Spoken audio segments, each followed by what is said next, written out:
Hello guys, in this video I'm just going to explain how to bring source folder on your Android Studio.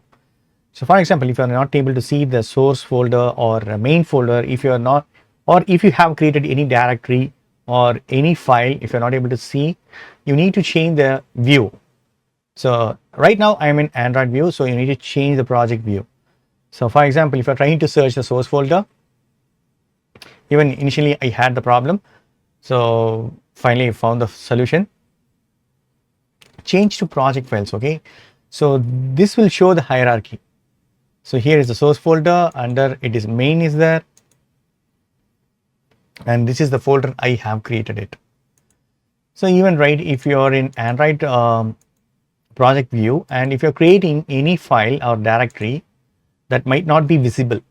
So example, here I'm going to choose test1. Okay, and I'm creating this folder, but still it is not reflecting it because of the project view. So you need to unhide it using project views. So select project views, project files. Okay, now you can see your created file and the app. So there is a folder test1 which I have created. So that's it, friends. This is the way you can fix the issue. Actually, it's not an issue. Simply we don't know how to check this folder of files. So that's it, friends. Hope this video is very much helpful.